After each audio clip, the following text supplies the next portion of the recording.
Good evening students, welcome to basic electrical channel. So ಇವತ್ತಿನ topic ಅಲ್ಲಿ first sem ಅಲ್ಲಿ ಒಂದು ಸಬ್ಜೆಕ್ಟ್ ಉಳ್ಕೊಂಡಿತ್ತು. ತುಂಬಾ ಕಷ್ಟವಾದ ಸಬ್ಜೆಕ್ಟ್. ಎಕ್ಸಾಮ್ ಯಾವತ್ತು ಮಾಡ್ತಾರೋ ಏನೋ ಅಂತ ಫುಲ್ ಟೆನ್ಷನ್ ಇತ್ತು ಎಲ್ಲರಿಗೂ. ಫೈನಲಿ ಇವತ್ತು ಎಕ್ಸಾಮ್ ಆಗೋಯ್ತು. ಸೊ ಟೆನ್ಷನ್ ಎಲ್ಲ ಫ್ರೀ. ಯಾಕೆ ಟೆನ್ಷನ್ ಫ್ರೀ ಅಂದ್ರೆ ಕ್ವಶನ್ ಪೇಪರ್ ಬಹಳ ಈಸಿ ಬಂದಿದೆ. ಅರೌಂಡ್ 60 to 70 ಮಾರ್ಕ್ಸ್ ಪ್ರಾಬ್ಲಮ್ಸ್ ಕೇಳಿದ್ದಾರೆ, ಸಾರಿ ಥಿಯರಿ ಕೇಳಿದ್ದಾರೆ. ಸೊ ಪ್ರಾಬ್ಲಮ್ಸ್ ಒಂದು ಮಿಕ್ಕಿದ್ದು 30-40 ಮಾರ್ಕ್ಸ್ ಪ್ರಾಬ್ಲಮ್ಸ್ ಬಂದಿದೆ. ಮತ್ ಎಲ್ಲಾ ಪ್ರಾಬ್ಲಮ್ಸ್ ಕೂಡ ಈಸಿ ಇದೆ. ಸ್ವಲ್ಪ ಕೆಲವು ಪ್ರಾಬ್ಲಮ್ಸ್ ಮಾತ್ರ ಸ್ವಲ್ಪ ಟ್ವಿಸ್ಟ್ ಮಾಡಿದ್ದಾರೆ. So almost hard working student can score 100 out of 100. So failure rate ತುಂಬಾ ಕಮ್ಮಿ. 100ರಲ್ಲಿ ಒಬ್ಬ ಫೇಲ್ ಆಗ್ಬೋದು ಅಷ್ಟೇ. ಒಬ್ರು ಯಾರು ಫೇಲ್ ಆಗ್ತಾರೆ ಅಷ್ಟೇ. ಔಟ್ ಆಫ್ 100 ಅಲ್ಲಿ ಒಬ್ರು ಫೇಲ್ ಆಗ್ಬೋದು. ಆ ತರ ಇದೆ ಪೇಪರ್. ಸೊ ಏನು ಓದಿಲ್ಲ ಅಂದ್ರೆ ಮಾತ್ರ ಫೇಲ್ ಆಗ್ತಾರೆ. ಓದಿರೋರು ಆಲ್ಮೋಸ್ಟ್ ಈಸಿಯಾಗಿ ಪಾಸ್ ಆಗ್ತಾರೆ. ಸೊ ನೀವೇನಾದ್ರು ಥಿಯರಿ ಕ್ವಶನ್ಸ್ ಎಲ್ಲ ಚೆನ್ನಾಗಿ ಬರ್ದಿದ್ರೆ ಸೊ ಡೆಫಿನೆಟ್ಲಿ ನಿಮಗೆ ಫುಲ್ ಮಾರ್ಕ್ಸ್ ಬರುತ್ತೆ. ಸೊ ಕಂಟೆಂಟ್ ಎಲ್ಲ ಕರೆಕ್ಟ್ ಆಗಿದೆ ಅಂದ್ರೆ ದೇ ವಿಲ್ ಗಿವ್ ಮಾರ್ಕ್ಸ್, ಪಕ್ಕಾ ಮಾರ್ಕ್ಸ್ ಕೊಡ್ತಾರೆ. ಸೊ ಇನ್ನು ಮಿಕ್ಕಿದ್ದೇನೋ ಪ್ರಾಬ್ಲಮ್ಸ್. ಸೊ ಪ್ರಾಬ್ಲಮ್ಸ್ ನೀವು ಮಾಡಿರ್ತೀರಾ. ಸೊ ಕರೆಕ್ಟ್ ಆಗಿದೆಯೋ ಇಲ್ವೋ ಅಂತ ಸ್ವಲ್ಪ ಡೌಟ್ ಇರುತ್ತೆ. ಸೊ ಅದಕ್ಕೋಸ್ಕರ ನಾನು ಸಾಲ್ವ್ ಮಾಡಿದೀನಿ. ಸೊ ಸೊಲ್ಯೂಷನ್, ಡೀಟೇಲ್ ಸೊಲ್ಯೂಷನ್ ನಾನು ಕೊಡೋದಿಲ್ಲ ಈ ವಿಡಿಯೋ ಲೆಕ್ಚರ್ ಅಲ್ಲಿ. ಸೊ ನಾನು ಏನ್ ಮಾಡ್ತೀನಿ, ಡೈರೆಕ್ಟ್ ಆನ್ಸರ್ಸ್ ಕೊಡ್ತೀನಿ. ಸೊ ನೀವು ಆನ್ಸರ್ಸ್ ನ ಕಂಪೇರ್ ಮಾಡ್ಕೊಬಹುದು. ನಿಮ್ಗೂ ಇದೇ ಆನ್ಸರ್ ಬಂದಿದ್ರೆ ಸೊ ನಿಮ್ಗೆ ಫುಲ್ ಮಾರ್ಕ್ಸ್ ಬರುತ್ತೆ. ಓಕೆ. ಆಮೇಲೆ ಏನಾದ್ರು ಆನ್ಸರ್ಸ್ ನಾನೇನಾದ್ರು ರಾಂಗ್ ಕೊಟ್ಟಿದ್ರೆ ಇಲ್ಲ ನಾನ್ ಮಾಡಿದೆ ಕರೆಕ್ಟ್ ಅಂತ ನಿಮಗೆ ಅನ್ಸಿದ್ರೆ ನನ್ನ ಹತ್ರ ಡಿಸ್ಕಸ್ ಮಾಡಿ. ಸೊ ಡಿಸ್ಕ್ರಿಪ್ಷನ್ ವಾಟ್ಸ್ಆಪ್ ನಂಬರ್ ಹಾಕಿರ್ತೀನಿ, ಅಲ್ಲಿ ಡಿಸ್ಕಸ್ ಮಾಡಿ. ಓಕೆ. ಸೊ ನೋಡೋಣ ನಮ್ಮ ಸಬ್ಸ್ಕ್ರೈಬರ್ಸ್ ಎಲ್ಲ ಹೇಗ್ ಬಂದಿದ್ದಾರೆ. ಸೊ ಅವ್ರಿಗೆ ಸ್ವಲ್ಪ ಡೌಟ್ ಇರುತ್ತೆ ಆನ್ಸರ್ಸ್ ಎಲ್ಲ ಏನ್ ಬಂದಿರಬಹುದು ಅಂತ. ಸೊ ಚೆಕ್ ಮಾಡೋಣ. First question. ಸೊ ಇವತ್ ಪೇಪರ್ ಇದು 30th July 2021. Okay. So first module ಅಲ್ಲಿ in module 1 okay question number 1C ಅಲ್ಲಿ ಪ್ರಾಬ್ಲಮ್ ಕೇಳಿದ್ದಾರೆ. So that is for 8 marks problem ಕೇಳಿದ್ದಾರೆ. ಮಿಕ್ಕಿದ್ದು ಫಸ್ಟ್ 2 ಕ್ವಶನ್ ಥಿಯರಿ ಇದೆ. ಸೊ ಥಿಯರಿ ಏನು ಡಿಸ್ಕಸ್ ಮಾಡೋ ಅವಶ್ಯಕತೆ ಇಲ್ಲ. ಸೊ ಪ್ರಾಬ್ಲಮ್ ಅಲ್ಲಿ ಏನ್ ಕೇಳಿದ್ರೆ ಅಂದ್ರೆ ಏನೋ ಒಂದು ಸರ್ಕ್ಯೂಟ್ ಕೊಟ್ಟಿದ್ದಾನೆ, ಒಂದೇ ಒಂದು ವೋಲ್ಟೇಜ್ ಸೋರ್ಸ್ ಕನೆಕ್ಟ್ ಆಗಿದೆ ಎಂಟೈರ್ ಸರ್ಕ್ಯೂಟ್ ಅಲ್ಲಿ. And they asked what is current in 15 ohm resistor. So I am writing answer for first question. Current in 15 ohm resistor. So ಎಷ್ಟು ಬರುತ್ತೆ ಅಂದ್ರೆ 6.33 amps ಬರುತ್ತೆ. ಸೊ ನಿಮ್ಗೂ ಈ ಆನ್ಸರ್ ಬಂದಿದ್ರೆ correct. And then they asked voltage across 18 ohm resistance. Circuit ಅಲ್ಲಿ 18 ohm resistor ಇದೆ, ಅಲ್ಲಿ ಎಷ್ಟು ವೋಲ್ಟೇಜ್ ಬಂದಿದೆ ಅಂತ, ಎಷ್ಟು ವೋಲ್ಟೇಜ್ ಬರುತ್ತೆ ಅಂತ ಕ್ವಶನ್ ಮಾಡಿದ್ದಾರೆ. So voltage across 18 ohm resistor ಎಷ್ಟು ಬರುತ್ತೆ ಅಂದ್ರೆ 18 volts ಬರುತ್ತೆ. Okay, 18 volts answer. So next ಇನ್ನೊಂದು ಸಬ್ ಕ್ವಶನ್ ಕೇಳಿದ್ದಾರೆ. So what is power it dissipated in 7 ohm resistor. Circuit ಅಲ್ಲಿ ಒಂದು 7 ohm ರೆಸಿಸ್ಟರ್ ಇದೆ, ಅಲ್ಲಿ ಎಷ್ಟು ಪವರ್ ಡಿಸಿಪೇಟ್ ಆಗಿದೆ ಅಂತ ಕೇಳಿದ್ದಾರೆ. ಸೊ ಅದಕ್ಕೆ ಆನ್ಸರ್, ಸೊ ಪವರ್ ಡಿಸಿಪೇಟೆಡ್ ಇನ್ 7 ohm ರೆಸಿಸ್ಟರ್ ಎಷ್ಟು ಬರುತ್ತೆ ಅಂದ್ರೆ 77 ಬರುತ್ತೆ. 77.695 ವಾಟ್ಸ್. ಸೊ ಫಸ್ಟ್ ಕ್ವಶನ್ ಗೆ ಇದು ಆನ್ಸರ್. ನಿಮ್ಗೆಲ್ಲ ಇದೇ ಆನ್ಸರ್ ಬಂದಿದ್ರೆ so will get 8 marks. Okay. So ಇದರಲ್ಲಿ ಹೆಂಗೆ ಮಾರ್ಕ್ಸ್ ಸ್ಪ್ಲಿಟ್ ಆಗುತ್ತೆ ಅಂದ್ರೆ ಇದಕ್ಕೆ 3 ಮಾರ್ಕ್ಸ್ ಇರುತ್ತೆ. ಸೊ ಇದಕ್ಕೆ 3 ಮಾರ್ಕ್ಸ್ ಇರುತ್ತೆ, ಇದಕ್ಕೆ 2 ಮಾರ್ಕ್ಸ್ ಇರುತ್ತೆ. ಸೊ ಆ ತರ ಮಾಡಿರ್ತಾರೆ. ಸೊ ಈ ಕರೆಂಟ್ ಕರೆಕ್ಟ್ ಇದೆ ಅಂದ್ರೆ ನಿಮ್ಗೆ ಎಫೆಕ್ಟಿವ್ ಇದನ್ನೆಲ್ಲ ಮಾಡ್ಲಿಕ್ಕೆ ಎಫೆಕ್ಟಿವ್ ರೆಸಿಸ್ಟೆನ್ಸ್ ಬೇಕು. ಸೊ ನೀವೇನೋ ಬರೀ ಎಫೆಕ್ಟಿವ್ ರೆಸಿಸ್ಟೆನ್ಸ್ ಅಷ್ಟೇ ಮಾಡಿ ನಿಲ್ಸಿದ್ರೆ ಸುಮ್ನೆ 1 ಮಾರ್ಕ್ಸ್ ಕೊಡ್ತಾರೆ. ಓಕೆ, ಅದು ಲೀನಿಯಂಟ್ ಕರೆಕ್ಷನ್ ಮಾಡಿದಾಗ ನಿಮ್ಗೆ 1 ಮಾರ್ಕ್ ಬರುತ್ತೆ ಬರೀ ಎಫೆಕ್ಟಿವ್ ರೆಸಿಸ್ಟೆನ್ಸ್ ಫೈಂಡ್ ಔಟ್ ಮಾಡಿದ್ರೆ. ಸೊ ಎಫೆಕ್ಟಿವ್ ರೆಸಿಸ್ಟೆನ್ಸ್ ಈ 1C ಪ್ರಾಬ್ಲಮ್ ಅಲ್ಲಿ 19.736 ohms ಬರುತ್ತೆ. ಸೊ ಇಷ್ಟು ಎಫೆಕ್ಟಿವ್ ರೆಸಿಸ್ಟೆನ್ಸ್ ಬರುತ್ತೆ. ಸೊ ಇದು ಕರೆಕ್ಟ್ ಆಗಿದೆ ಅಂದ್ರೆ ಮಿಕ್ಕಿದೆಲ್ಲ ಇದ್ರ ಮೇಲೆನೆ ಡಿಪೆಂಡ್ ಆಗೋದು ಇದೆಲ್ಲಾನು. ಸೊ ಇದು ಕರೆಕ್ಟ್ ಆಗಿ ಮಾಡಿದ್ರೆ ನಿಮ್ಗೆ 1 ಮಾರ್ಕ್ ಕೊಡ್ತಾರೆ. ಸೊ ಯಾರು ಲೀನಿಯಂಟ್ ಕರೆಕ್ಷನ್ ಮಾಡಿದ್ರೆ, ಸ್ಟ್ರಿಕ್ಟ್ ಆಗಿ ಮಾಡಿದ್ರೆ ಸುಮ್ಮನೆ ಇದು ಕೇಳಿಲ್ಲ ಎಕ್ಸಾಮ್ ಅಲ್ಲಿ. This is not asked in question paper. So 1C clear ಆಯ್ತು.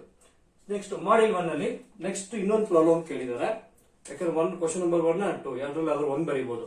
ಓಕೆ. ಸೊ 2C ಕ್ವಶನ್, ಇದು ತುಂಬಾ easy question. So question number 2C. So 2C ಅಲ್ಲಿ ಒಂದು ವೇವ್ ಫಾರ್ಮ್ ಕೊಟ್ಟಿದ್ದಾರೆ. ಅದರಲ್ಲಿ what is the peak current, what is average value, what is periodic time ಅಂದ್ರೆ time period, frequency ಎಷ್ಟು, instantaneous value when time is 3 milliseconds. So ನಾನು first question answer ಮಾಡ್ತೀನಿ. So peak current 20 ampere ಬರುತ್ತೆ. First question answer 20 ampere. Next average value. So average value of, because the given wave form is current wave form ಕೊಟ್ಟಿರೋದ್ರಿಂದ average value ಇಷ್ಟು ಬರುತ್ತೆ. So 12.74. Average value formula ಏನ್ 2Im/5. Maximum current 20. 2 into 20 divided by 5 ಮಾಡಿದಾಗ ನಿಮಗೆ 12.74 ampere ಬರುತ್ತೆ. So next periodic time. So periodic time ಅಂದ್ರೆ time period. So question ಅಲ್ಲೇ ಕೊಟ್ಬಿಟ್ಟು ಡೈರೆಕ್ಟ್ ಆಗಿ T is equal to 1/100 ಅಂತ ನೀವು ಯೂನಿಟ್ ಬರೀರಿ ಇನ್ ಸೆಕೆಂಡ್ಸ್ ಅಂತ. ಸೊ ಅದಕ್ಕೆ ಆನ್ಸರ್ 10 milliseconds ಬರುತ್ತೆ. So periodic time 10 milliseconds. Next fourth sub question frequency. So frequency ಕೇಳಿದ್ದಾರೆ. What is frequency? 1/ಟೈಮ್ ಪೀರಿಯಡ್. ಸೊ ಟೈಮ್ ಪೀರಿಯಡ್ 1/100, ಅದನ್ನು 1/100 ಮಾಡಿದಾಗ ಬರೋ ಫ್ರೀಕ್ವೆನ್ಸಿ ಎಷ್ಟು? 100 Hz. ನೀವೇನಾದ್ರೂ 50 Hz ಬರೋದ್ರೆ 0 marks ಆ ಪರ್ಟಿಕ್ಯುಲರ್ ಕ್ವಶನ್ಗೆ. ಮತ್ತೆ instantaneous value when time is 3 milliseconds. So instantaneous current for when time is 3 milliseconds ಗೆ ಸೊ ನಿಮ್ ಕರೆಂಟ್ ವ್ಯಾಲ್ಯೂ 19.021 ಆಂಪಿಯರ್ ಬರುತ್ತೆ. ಸೊ ನನ್ನ ಪ್ರಕಾರ ಫಸ್ಟ್ ಮಾಡ್ಯೂಲ್ ಅಲ್ಲಿ 2C ಕ್ವಶನ್ ತುಂಬಾ easy. So majority of the students ಈ ಕ್ವಶನ್ ಬರ್ದಿರ್ತಾರೆ ಅಂತ ನನ್ನ ಅನಿಸಿಕೆ. ಸೊ ಈ ಆನ್ಸರ್ಸ್ ಎಲ್ಲ ನೋಡ್ಕೊಳ್ಳಿ. ಇದೇ ಬಂದಿದ್ರೆ ನಿಮಗೆ ಫುಲ್ ಮಾರ್ಕ್ಸ್ 8 marks ಬರುತ್ತೆ. Okay, so fine. This is the first module. ಇದು first module solution. Next module 2. So module 2 ಅಲ್ಲಿ question number 3 and question number 4 ಬರುತ್ತೆ. ಕ್ವಶನ್ ನಂಬರ್ 3C ಕೇಳಿದ್ದಾರೆ. Question number 3C. ಓಕೆ, ಒಂದು ಸೀರೀಸ್ RLC ಸರ್ಕ್ಯೂಟ್ ಅಲ್ಲಿ 100 ohm resistance ಇದೆ, 1 Henry inductance ಇದೆ, ಮತ್ತೆ 5 microfarad capacitance. So ಆ ಸರ್ಕ್ಯೂಟ್ ಈ ಇನ್ಸ್ಟಂಟೇನಿಯಸ್ ವೋಲ್ಟೇಜ್ ಗೆ ಕನೆಕ್ಟ್ ಆಗಿದೆ. So it is connected across this much voltage 141.4 cos 377t. So and they asked what is current and what is voltage across resistor, inductor and capacitor. Okay, so some students ಏನ್ ಮಾಡಿರ್ತಾರೆ ಅಂದ್ರೆ 141.4 cos 377t ಇದೆ. Okay, so standard wave form ಏನು? Sinusoidal wave form. So ಈ ಕಾಸ್ ನ ತೆಗೆದುಬಿಟ್ಟು sign ಅಂತ ಹಾಕೊಂಡು ಮಾಡಿರ್ತಾರೆ. ಫಾರ್ ಎಕ್ಸಾಂಪಲ್ ಈ case V is equal to 141.4 sin 377t. ಏನೋ ಮಿಸ್ಟೇಕ್ ಆಗಿ ಅವ್ರು ಕಾಸ್ ಕೊಟ್ಬಿಟ್ಟಿದ್ದಾರೆ ಅಂತ ಅನ್ಕೊಂಡು ಅವರು ಕಾಸ್ನ ತೆಗೆದುಬಿಟ್ಟು ಸೈನ್ ಹಾಕೊಂಡು ಮಾಡಿರ್ತಾರೆ. ಓಕೆ, ಈ ತರ ಮಾಡಿದ್ರೆ ನಿಮ್ಗೆ 1 mark ಕಟ್ ಆಗುತ್ತೆ. Okay, because we have equations for sinusoidal wave form, RMS value, average value, everything we have find for sinusoidal wave form, not for cos wave form. So ಇದೇನಾಗುತ್ತೆ? Cos omega t ಆಗುತ್ತೆ. Cos omega t ನ sine ಅಲ್ಲಿ represent ಮಾಡಿ. What is cos theta? Sine theta plus 90. So ಈ wave form ನ then this equation becomes 141.4 sin omega t plus 90 degree ಅಂತ ಬರ್ಕೋಬಹುದು. So ಇದರಿಂದ ನೀವು RMS ವ್ಯಾಲ್ಯೂ ರೆಪ್ರೆಸೆಂಟ್ ಮಾಡಿ. ಸೊ ನಿಮ್ಗೆ RMS ವ್ಯಾಲ್ಯೂ ಏನ್ ಬರುತ್ತೆ ಅಂದ್ರೆ 100 at an angle of 90 degree ಬರುತ್ತೆ ಇದರಲ್ಲಿ. ಅದೇ ಇದನ್ನ ತಗೊಂಡ್ರೆ V value 100 at an angle 0 degree, ಯಾಕಂದ್ರೆ ಆಂಗಲ್ ಇಲ್ಲ. Okay, got it. ಸೊ ಇದನ್ನ ಮಾಡಿದ್ರು ಅದನ್ನ ತಗೊಂಡ್ರು ಎಲ್ಲ ಸೇಮ್ ಆನ್ಸರ್ ಬರುತ್ತೆ, ಬಟ್ ಕರೆಂಟ್ ಮಾತ್ರ ಡಿಫರೆಂಟ್ ಇರುತ್ತೆ. ಸೊ ಕರೆಂಟ್ ಏನ್ ಬರುತ್ತೆ ಅಂದ್ರೆ RMS value of current if you done like this, ಈ ತರ ಮಾಡಿದ್ರೆ ಇದೇ ತರ ಮಾಡಬೇಕು. Okay, so current value 0.546 at an angle of 146.917 ampere. So this is the RMS value of current. So this is the angle. So this current leads this voltage by this much angle. Next, if you done with this equation, okay, so awaga current value ಇಷ್ಟು ಬರುತ್ತೆ 0.546 at an angle of 56.9 degree ampere. C ನೀವು ಇದಾರು ತಗೊಳ್ಳಿ ಅದಾರು ತಗೊಳ್ಳಿ. So ನಿಮಗೆ RMS value 0.546 ಈ value ಇದ್ರೆ ನಿಮಗೆ full marks ಕೊಡ್ತಾರೆ. ಓಕೆ, 100ಗೆ ಯಾರೋ ಒಬ್ರು ಮಾರ್ಕ್ಸ್ ನ ಕಟ್ ಮಾಡ್ತಾರೆ. ಅವರು ಕಾಸ್ ನ ಸೈನ್ ಅಲ್ಲಿ ರೆಪ್ರೆಸೆಂಟ್ ಮಾಡಿಲ್ಲ ಅಂತ ಅಂದ್ಬಿಟ್ಟು ಮಾರ್ಕ್ಸ್ ಕಟ್ ಮಾಡ್ತಾರೆ. ಮಿಗ್ದವ್ರು ಆಲ್ಮೋಸ್ಟ್ ಕೊಡ್ತಾರೆ, 99 ಮೆಂಬರ್ಸ್ ಕೊಡ್ತಾರೆ. Okay, So need not to worry. So this is the current value. So voltage across resistor ಯಾವ್ದಾದ್ರು ತಗೊಳ್ಳಿ. So RMS voltage 54.6 volt ಬರಬೇಕು ನಿಮಗೆ. And voltage across inductor 205.8 ಬರುತ್ತೆ. And voltage across capacitor 289.6 volt. So ನೀವು check ಮಾಡ್ಕೋಬೇಕು. ಇದೇ answers ಬಂದಿದ್ರೆ full marks.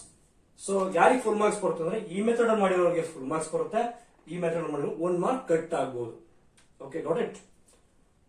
So always ನೀವು ಇನ್ಸ್ಟಾಲೇಷನ್ ಕ್ವೆಶ್ಚನ್ ಸೈನ್ ಅಲ್ಲಿ ರೆಪ್ರೆಸೆಂಟ್ ಮಾಡಿ. Okay, fine. So video pass ಮಾಡಿ ಸೊಲ್ಯೂಷನ್ ಅವ್ರ ಕಡೆ ಬರ್ಕೊಳ್ಳಿ. ಏನಾದ್ರು ಡೌಟ್ಸ್ ಇದ್ರೆ ನಂತರ ಡಿಸ್ಕಸ್ ಮಾಡಿ. ಡಿಸ್ಕ್ರಿಪ್ಷನ್ ನಂಬರ್ ಹಾಕ್ತೀನಿ, ವಾಟ್ಸ್ಆಪ್ ನಂಬರ್, ಅದರಲ್ಲಿ ಚಾಟ್ ಮಾಡಿ ನನ್ನ ಹತ್ರ. ಸೊ ನೆಕ್ಸ್ಟ್ ಮಾಡ್ಯೂಲ್ 3 ಅಲ್ಲಿ ಇನ್ನೊಂದು ಕ್ವಶನ್ ಇದೆ. ಸಾರಿ, ಮಾಡ್ಯೂಲ್ 2 ಅಲ್ಲಿ ಒನ್ ಮೋರ್ ಕ್ವಶನ್ ಇದೆ. ಅದೇನಪ್ಪಾ ಅಂದ್ರೆ ಎಸಿ ಸರ್ಕ್ಯೂಟ್ ಮೇಲೆ ಕ್ವಶನ್ ಕೇಳಿದ್ದಾರೆ. Okay, AC circuit. So that is question number 4B. Question number 4B.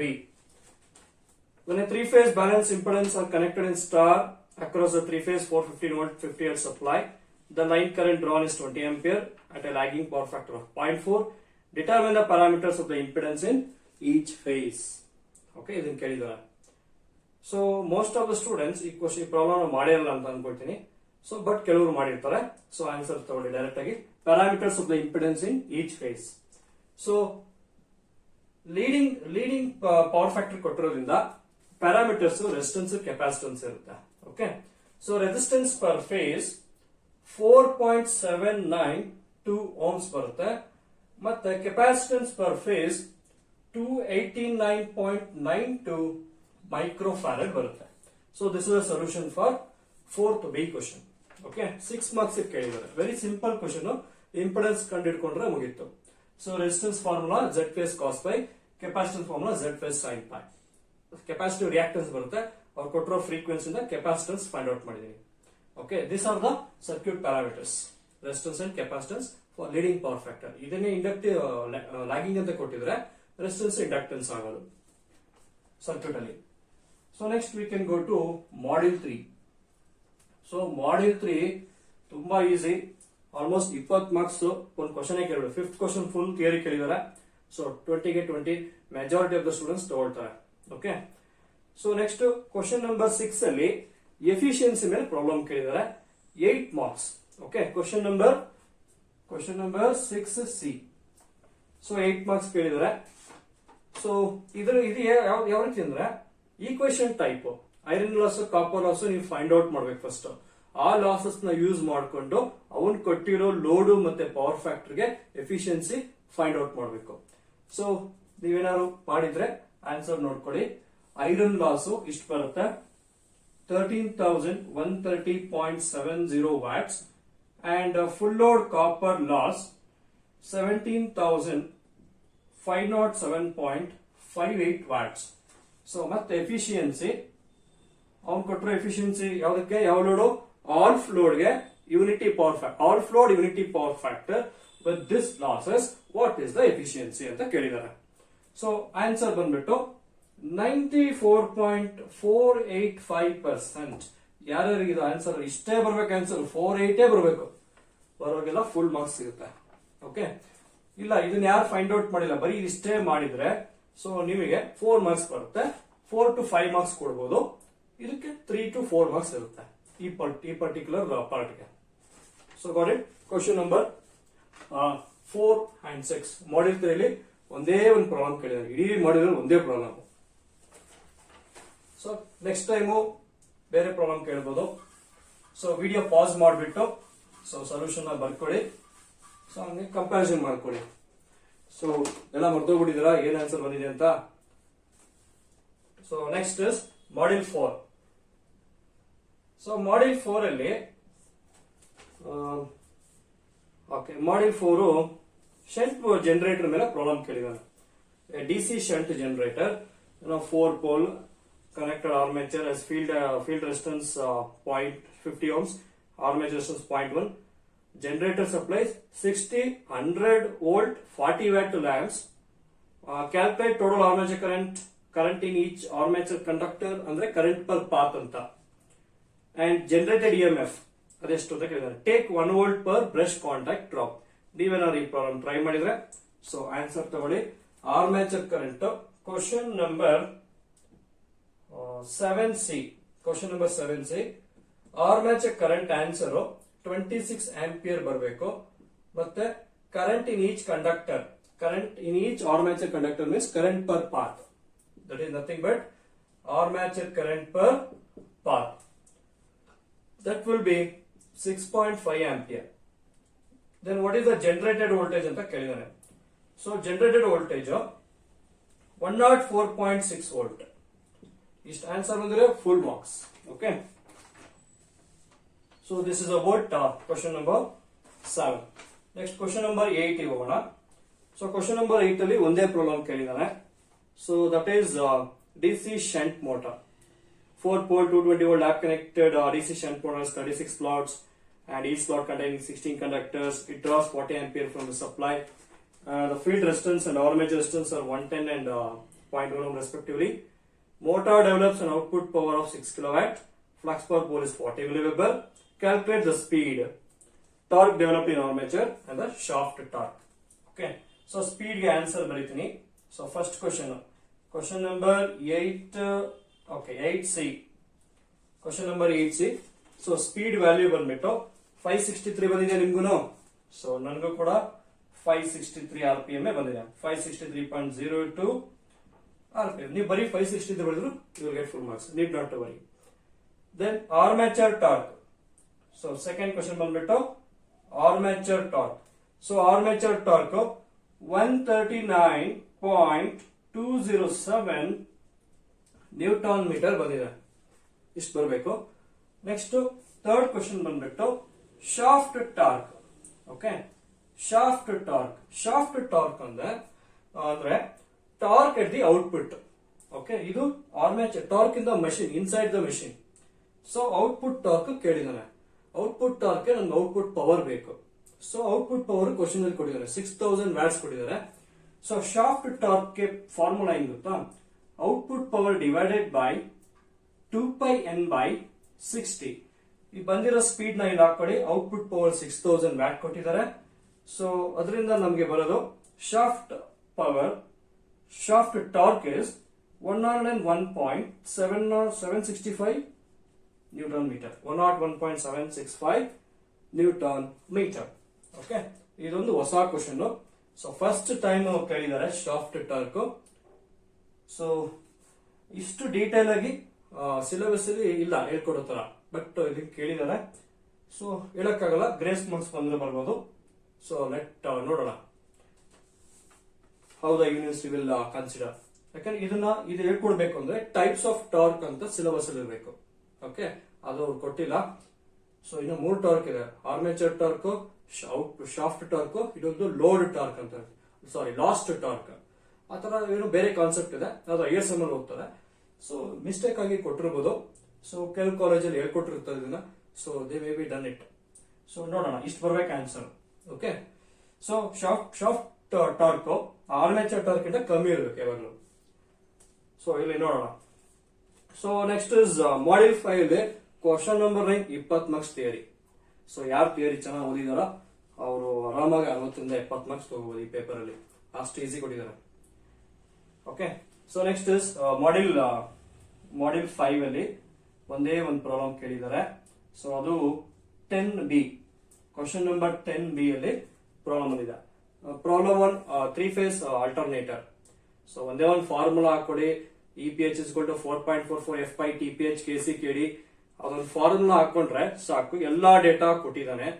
So just substitute ಮಾಡಿ, ಯು ವಿಲ್ ಗೆಟ್ ಆನ್ಸರ್. ಏನ್ ಕೇಳಿದಾನೆ ಅಂದ್ರೆ ಅವನು calculate the EMF generated per phase. Okay, per phase voltage ಎಷ್ಟು ಅಂತ ಕೇಳಿದಾನೆ. So EPH value 19,380.6 volt. ಈ ಆಸ್ಕರ್ ಓನ್ಲಿ ಫೇಸ್ ವೋಲ್ಟೇಜ್. ಇನ್ ಕೆಲವರು ಗೊತ್ತಿರೋರು ಲೈನ್ ವೋಲ್ಟೇಜ್ ಕಂಡಿಡಿದಿರ್ತೀರಾ. ಸೊ ಅದು ಕೂಡ ಕರೆಕ್ಟ್. ಸ್ವಲ್ಪ ಎಕ್ಸ್ಟ್ರಾ ಮಾಡಿರ್ತೀರಾ, no problem. That is appreciated by the evaluator. So ನೀವೇನಾದ್ರು ಲೈನ್ ವೋಲ್ಟೇಜ್ ಕಂಡುಹಿಡಿದಿದ್ರೆ ಸೊ ಲೈನ್ ವೋಲ್ಟೇಜ್ ಇಷ್ಟು ಬರುತ್ತೆ 33,563.18 ವೋಲ್ಟ್. ಕೆಲವರು ಕಿಲೋ ವೋಲ್ಟ್ ಅಲ್ಲಿ ಬರ್ದಿರ್ತಾರೆ, ನಾನು ವೋಲ್ಟ್ ಅಲ್ಲಿ ಬರ್ದಿದ್ದೀನಿ. ಕಿಲೋ ವೋಲ್ಟ್ ಆದ್ರೆ 19.38 ಕಿಲೋ ವೋಲ್ಟ್, ಇದು 33.56 ಕಿಲೋ ವೋಲ್ಟ್. ಸೊ ಚೆಕ್ ಮಾಡ್ಕೊಳ್ಳಿ, ನೀವು ಥಿಯರಿ ಎಲ್ಲ ಕರೆಕ್ಟ್ ಆಗಿ ಬರ್ದಿದ್ರೆ, ಪ್ರಾಬ್ಲಮ್ಸ್ ಏನಾದ್ರು ಟ್ರೈ ಮಾಡಿದ್ರೆ, ಸೊ ಎಲ್ಲಾ ಪ್ರಾಬ್ಲಮ್ಗೂ detail solution regular lecture series ಅಲ್ಲಿ ಸಿಗುತ್ತೆ. ನಾನು ಇಲ್ಲಿ ಬರೀ ಆನ್ಸರ್ಸ್ ಮಾತ್ರ ಕೊಟ್ಟಿದ್ದೀನಿ. ಸೊ ನೋಡಿ ಒಂದ್ಸರಿ ಚೆಕ್ ಮಾಡ್ಕೊಳ್ಳಿ. ಚೆಕ್ ಮಾಡ್ಕೊಂಡು ಕಾಮೆಂಟ್ ಬಾಕ್ಸ್ ಅಲ್ಲಿ ರಿಪ್ಲೈ ಮಾಡಿ. So all my problems are correct, I done some problem, for example I done 7C wrong, ಆ ತರ ಏನಾದ್ರು ಮಾಡಿ. So that you can expect your marks, how much you can score. Okay guys, all the best for next present chemistry cycle. Those who have completed this subject, second sem ಗೆ ready ಆಗಿ open choice exam ಇದೆ. So ನೋಡಿ 10 days gap ಇತ್ತು, time table announce ಮಾಡಿದ್ರೆ 10 days gap ಇತ್ತು. As per the expectation paper ಅಲ್ಲಿ ಸ್ವಲ್ಪ problems ಬರಬೇಕಿತ್ತು, 50% ಪ್ರಾಬ್ಲಮ್, 5% ಥಿಯರಿ ಬರಬೇಕಿತ್ತು. So luckily you got more percentage theory, less percentage problem. So ಈ ಪೇಪರ್ ಯಾರು ಫೇಲ್ ಆಗ್ತಾರೋ ನೆಕ್ಸ್ಟ್ ಟೈಮ್ ಬರೋ ಪೇಪರ್ ಅಲ್ಲಿ ಅವ್ರು ಪಾಸ್ ಆಗೋದು ಸ್ವಲ್ಪ ಕಷ್ಟ ಆಗುತ್ತೆ. ಓಕೆ, ಸ್ವಲ್ಪ ಎಫರ್ಟ್ ಜಾಸ್ತಿ ಓದ್ಬೇಕು. ಸೊ ಅದಕ್ಕೆ first attempt is always best attempt. ನೀವು ಇನ್ನೊಂದು ಚಾನ್ಸ್ ತಗೊಳಕ್ ಹೋಗ್ಬೇಡಿ. ಆರಾಮಾಗಿ 100ಕ್ಕೆ 35 ಆರಾಮಾಗಿ ತೆಗಿಬಹುದು, ಯಾವುದೇ ಸಬ್ಜೆಕ್ಟ್ ಆದ್ರೂ ಸರಿ. First attempt is best attempt. Okay, ನೀವು ಎಫರ್ಟ್ ಹಾಕಿ ಸೊ ಎಕ್ಸಾಮ್ ಬರೀರಿ, ಆರಾಮಾಗಿ ಪಾಸ್ ಆಗ್ತೀರಾ. ನೀವೇನು ಓದಿಲ್ಲ ಅದಕ್ಕೆ ನೀವು ಫೇಲ್ ಆದ್ರೆ ಅದಕ್ಕೇನು ವರಿ ಮಾಡ್ಕೊಳ್ಳೋ ಅವಶ್ಯಕತೆ ಇಲ್ಲ. ನಾನು ಓದಿಲ್ಲ ಅದಕ್ಕೆ ಫೇಲ್ ಆದ್ರೆ ಅಂತ ಅನ್ಕೊಳ್ಳಿ. ಓದ್ಬಿಟ್ಟು ಫೇಲ್ ಆದ್ರೆ ಬಹಳ ಬೇಜಾರಾಗುತ್ತೆ. ಓಕೆ, ಸೊ ಆ ನೋವು ಸೊ ನಾನು ಅನುಭವಿಸಿದೀನಿ ಒಂದು ನಾನು ಸ್ಟೂಡೆಂಟ್ ಆಗೋ ಟೈಮಲ್ಲಿ. ಓಕೆ, ಸೊ ಓದ್ಬಿಟ್ಟು ಫೇಲ್ ಆಗ್ಬಾರ್ದು. ಓದಿದ್ರೆ ಎಷ್ಟು 40 ಮಾರ್ಕ್ಸ್ ಓದಿದ್ರೆ 40ಕ್ಕೆ 40 ತಗೋಬೇಕು. ಆ ತರ ಸ್ಟಡಿ ಮಾಡಿ. So next coming second semester open choice exam ಇದೆ. ಸೊ ಯಾವ್ದಾದ್ರು 3 ಮಾಡಿಲು ಕಷ್ಟಪಟ್ಟು ಕರೆಕ್ಟ್ ಆಗಿ ಓದ್ಕೊಳ್ಳಿ. ಅದ್ರಲ್ಲಿ ಚಾಯ್ಸ್ ಮಾಡ್ಕೊಂಡು ಓದ್ಬೇಡಿ. 3 ಮಾಡಿಲ್ ಸೆಲೆಕ್ಟ್ ಮಾಡಿ 5ರಲ್ಲಿ, ಆ 3ರಲ್ಲಿ ಸಿಸ್ಟಮ್ಯಾಟಿಕ್ ಆಗಿ ಓದ್ಕೊಳ್ಳಿ. 100ಕ್ಕೆ 100 ಮಾರ್ಕ್ಸ್ ಬರೋ ತರ ಪ್ರಿಪೇರ್ ಆಗಿ. ನೀವು ಎಷ್ಟು ಪ್ರಿಪೇರ್ ಆಗ್ತೀರೋ ಅಷ್ಟು ಮಾರ್ಕ್ಸ್ ನೀವು ಅರ್ನ್ ಮಾಡಬೇಕು. That is called good student. ಅವ್ರನ್ನ ಗುಡ್ ಸ್ಟೂಡೆಂಟ್ ಅಥವಾ ಬ್ರಿಲಿಯಂಟ್ ಸ್ಟೂಡೆಂಟ್ ಅಂತ ಹೇಳ್ಬೋದು. ಟಾಪರ್ 100 ಮಾರ್ಕ್ಸ್ ಪ್ರಿಪೇರ್ ಆಗ್ತಾರೆ, 100 ಮಾರ್ಕ್ಸ್ ಗೈನ್ ಮಾಡ್ತಾರೆ. ಸೊ ಬೇರೆಯವರು 35 ಮಾರ್ಕ್ಸ್ ಪ್ರಿಪೇರ್ ಆಗ್ತಾರೆ, 35 ಮಾರ್ಕ್ಸ್ ಸ್ಕೋರ್ ಮಾಡ್ತಾರೆ. That is called brilliant. ತಯಾರಿ ಆ ತರ ಇರಬೇಕು. ಓಕೆ, ಸೊ ಮತ್ತೆ ಸಿಗೋಣ ಗೈಸ್. ಇದರಿಂದ ನಿಮ್ಗೇನೋ ಸ್ವಲ್ಪ ಯೂಸ್ ಆಯ್ತು ಅಂತ ನಾನು ಅನ್ಕೊಳ್ತೀನಿ. ಸೊ ಕಾಮೆಂಟ್ ಬಾಕ್ಸ್ ಅಲ್ಲಿ ರಿಪ್ಲೈ ಮಾಡಿ. ನನ್ನೆಲ್ಲ ಆನ್ಸರ್ಸ್ ಕರೆಕ್ಟ್ ಇದೆ, ಅದು ತಪ್ಪು ಮಾಡಿದೆ, ಇದು ತಪ್ಪು ಮಾಡಿದೆ, ಓಕೆ ಡಿಸ್ಕಸ್ ಮಾಡೋಣ. ಓಕೆ, ಕಮ್ಯುನಿಟಿ ಪೋಸ್ಟ್ ಅಲ್ಲಿ. So okay fine. ಮತ್ತೆ ಮಾಡ್ಯೂಲ್ 5 ಲೆಕ್ಚರ್ಸ್ ಈಗ ಯಾರು ಪಿ ಸೈಕಲ್ ಇದ್ದಾರೋ ಅವ್ರಿಗೆ 5 ಮಾಡ್ಯೂಲ್ ವಿಡಿಯೋ ಲೆಕ್ಚರ್ಸ್ ಸಿಗುತ್ತೆ. ಎಕ್ಸಾಮ್ ಅನೌನ್ಸ್ ಆಗೋ ಅಷ್ಟರೊಳಗಡೆ ಎಲ್ಲ 5 ಮಾಡ್ಯೂಲ್ ವಿಡಿಯೋ ಲೆಕ್ಚರ್ಸ್ ಸಿಗುತ್ತೆ. ಸೊ ನೋಡ್ಕೊಳ್ಳಿ. ನಿಮ್ಗೆ ಸ್ವಲ್ಪ ಪ್ರಾಬ್ಲಮೆಟಿಕ್ ಬರ್ಬೋದು. ಇವರಿಗೆ ಥಿಯರಿ ಜಾಸ್ತಿ, ಪ್ರಾಬ್ಲಮ್ ಕಮ್ಮಿ ಕೇಳಿದಾರೆ.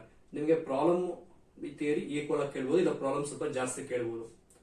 ಓಕೆ, ಸೊ ನೋಡಿ ಫಸ್ಟ್ ಮಾಡ್ಯೂಲ್ ಅಲ್ಲಿ ಪ್ರಾಬ್ಲಮ್ಸ್ ನ ಅವರು ಹೇಗ್ ಬೇಕಾದ್ರೂ ಕೇಳ್ಬೋದು, ಬಟ್ ಕಾನ್ಸೆಪ್ಟ್ ಗೊತ್ತಿರಬೇಕು. ಕರೆಂಟ್ ಡಿವಿಷನ್ ರೂಲ್ ಎಲ್ಲ ಅಪ್ಲೈ ಮಾಡಬೇಕು, ವೋಲ್ಟೇಜ್ ಡಿವಿಷನ್ ರೂಲ್ ಎಲ್ಲ ಅಪ್ಲೈ ಮಾಡಬೇಕು, ಯಾವಾಗ ಎಫೆಕ್ಟಿವ್ ರೆಸಿಸ್ಟೆನ್ಸ್ ಫೈಂಡ್ ಔಟ್ ಮಾಡಬೇಕು, ಯಾವ ಪವರ್ ಇಕ್ವೇಶನ್ಸ್ ಯೂಸ್ ಮಾಡಬೇಕು, ಯಾವ್ದು ಓಮ್ಸ್ ಲಾ ರಿಲೇಷನ್ ಯೂಸ್ ಮಾಡಬೇಕು, ಅದೆಲ್ಲ ಚೆನ್ನಾಗಿ ಗೊತ್ತಿದ್ರೆ ಸೊ ಡಿಸಿ ಸರ್ಕ್ಯೂಟ್ ಅಲ್ಲಿ ನೀವು 100 marks ತಗೊಬಹುದು.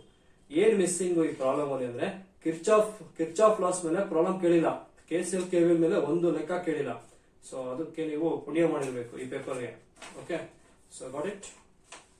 So have A nice day, take care, bye bye. ಸಿಗೋಣ ಮಾಡ್ಯೂಲ್ 5 ಲೆಕ್ಚರ್ಸ್.